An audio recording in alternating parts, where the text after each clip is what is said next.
Hello, this is Julie again. I just thought I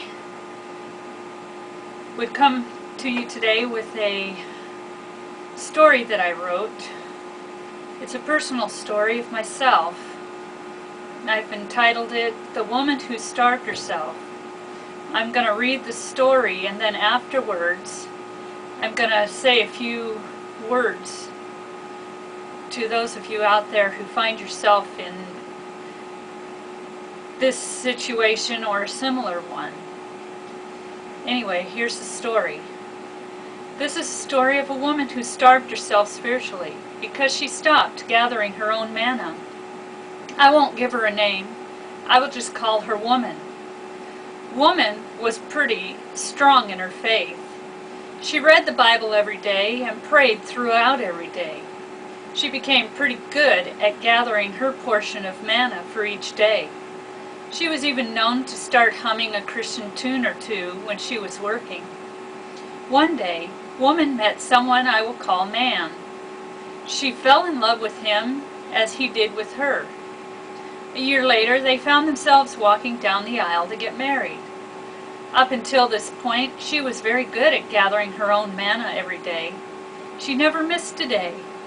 When Woman and Man got married, she decided to let Man gather her manna for her. The only problem was Man didn't know that she was doing this. He gathered enough for himself, and she decided that they could split what he gathered. Things were okay for a while, but they were soon to change. Woman got pregnant with son 1. She was happy until son 1 was born and found out that Man wasn't going to gather any manna for them anymore. So Woman wondered what to do. Woman decided to do nothing. She thought, well, if Man isn't going to gather manna anymore, then I guess I will just make do with what I have and stretch it to last me for a while. This worked for a while. Woman got pregnant with son 2. Now there were 4 mouths to feed, and the manna was running out. She found out that son 2 had some developmental problems that she couldn't fix, which just made things worse. What was she going to do? Woman started to take what little she had and give it to her children. She soon became very depressed. Now she had nothing, and there was nothing left to give to her children. Woman lost all hope of regaining what she once had. Woman was desperate. One day, Woman met Friend. Now Friend was a Christian woman who knew what Woman's problem was and exactly how to fix it. Friend told Woman to go out and start gathering her own manna. That is how it's done. Woman is now on her way back out of spiritual starvation, and she would warn anyone who asks, never stop gathering your own manna. God didn't intend for you to get your spiritual food through someone else's labor. Woman in this story is me. I depended on my husband for my spiritual growth. When he stopped growing spiritually, and I saw that he was becoming starved, I didn't know what to do. I became spiritually starved myself. Friend in this story would be my good friend Susie.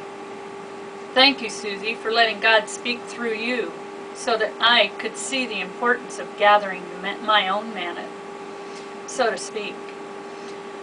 I would equate manna with spending time with God in prayer, Bible study, and praise. I am now on my way back from 16 years of spiritual starvation, and I am truly thankful. God is truly good. Now a word to those of you who find yourself in a similar situation to what I was in. God is sitting there. He's waiting for you. He's sitting in the living room of your heart. He wants you to come and talk to Him, to spend time with Him. He's waiting for you. If you find yourself at a point where there's nothing left, go talk to Him. He is a great healer. He's just waiting for you. And as I said in my story, God didn't intend for you to get your spiritual growth through someone else, spiritual food through someone else. He intended for you to gather it yourself. He intended for you to work out your own relationship with Him and not have somebody else in the mix. It's sort of like having a friendship with, a friend. If you don't work on the friendship, then it's not going to be as good as it could be. If you don't work on your relationship with God, it's not going to be what it can be. God wants to do things through you and in you, and He can't do it if you're not there.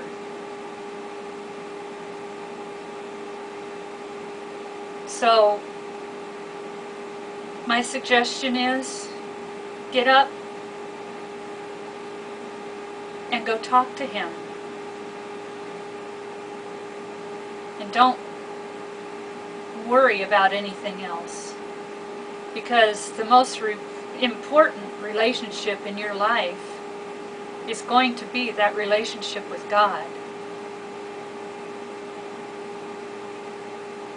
That's the way it should be.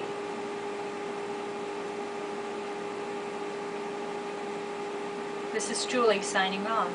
Thanks for listening.